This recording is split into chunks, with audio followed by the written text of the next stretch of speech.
તો જય માતાજી મિત્રો, આપણે આજે બનાવીએ છીએ પતરેલા પાત્રાની રેસીપી। તો મિત્રો જો આપણે તો મોરી કર્યા છે, તમે ચોપડીની પણ બનાવી શકો છો અને મોરીની પણ બનાવી શકાય છે। તો ચલો મિત્રો, આપણે લઈ લઈશું બેસનનો લોટ અને આ બાજુ છે બાજરીનો લોટ। થોડોક બાજરીનો લોટ નાખો, મકાઈનો પણ નાખી શકો છો। તો ચલો આપણે બાજરીના લોટને ચારી લઈએ અને પછી આપણે થોડો આપણો બેસનનો લોટ ચારી લઈશું।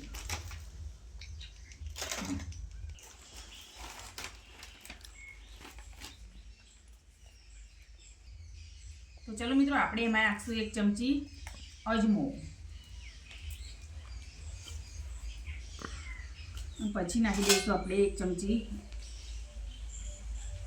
જીરું, જેમાં નાખશું આપણે મરચું લાલ। તમારે જોઈએ એટલું પ્રમાણ નાખવાનું, કોક તીખું પણ ખાય, કોકને મોરું પણ જોઈએ। તો ચલો આપણે તો માપનું બનાવીશું, નાખીશું એમ છોકરાઓ માટે। પછી એમાં નાખશું આપણે 1-2 ચમચી હળદર,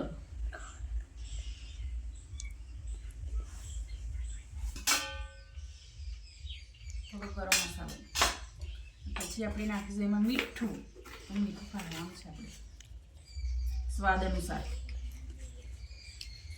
પછી આપણે એમાં લીંબુનો રસ,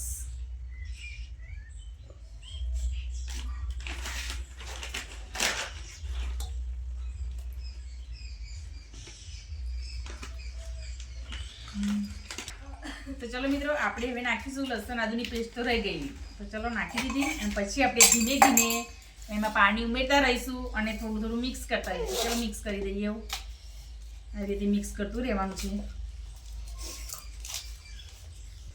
તો ચલો આપણે ધીમે ધીમે પાણી એડ કરીશું અંદર, એવી રીતે મિક્સ કરતા રહેવાનું છે।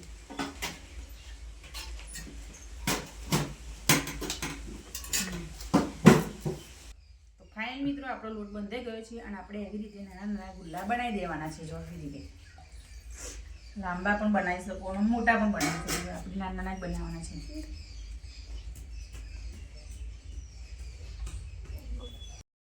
આપણે તો આવી રીતે બનાવી દીધા છે જો ભજીયા। અને ચલો શું કહેવાય, મુઠિયા। તો ચલો જો આવી રીતે મારો મૂકી દેવાનો, તેલ ચોપડી દેવાનું અને પાણી ગરમ થઈ જાય એટલે અંદર આપણે આવી રીતે મૂકી દેવાનું છે। જો પછી મિત્રો આપણે ધીમે ધીમે એને ગોઠવી દેવાના છે આવી રીતે। તો જો તમને બતાવું, આવી રીતે લાઈનમાં ગોઠવી દેવાના। તો ફાઇનલી આપણા ગોઠવાઈ ગયા છે ભજીયા। તો ચલો આપણે એને આવી રીતે થાળીની મદદથી ઢાંકી દેવાના છે અને 10 મિનિટ પછી જોશું। ચલો મિત્રો, જો આપણા ભજીયા તો બફાઈ ગયા છે સરસ મજાના। જો આવી રીતે ચલો આપણે બહાર કાઢી લઈએ અને પછી 2 મિનિટ સુધી રહેવા દઈશું તો ઠંડા થઈ જાય। અને પછી ઠંડા થઈ જાય એટલે આપણે ચપ્પાની મદદથી કાપી લેવાના છે। તૈયાર છે ગોળ ગોળ, જો ગરમ છે। તો ચલો મિત્રો, જો આપણે આવી રીતે કાપી કાઢ્યા છે નાના નાના ટુકડા કરીને। અને ચલો આ બાજુ તેલ પણ ગરમ કરવા આપણે મૂકી દીધું તો પહેલેથી જ। તો ચલો આપણે એનો વઘાર કરી દઈએ। તો ચલો આપણે એમાં નાખશું થોડીક રાઈ, પછી નાખીશું એમાં થોડું જીરું, ફૂટી જાય એટલે પછી આપણે થોડાક તલ નાખીશું, પછી મીઠી લીમડીના પાંદડા તો નાખી દઈશું, લીમડીના પાંદડા। હવે નાખીશું તલ,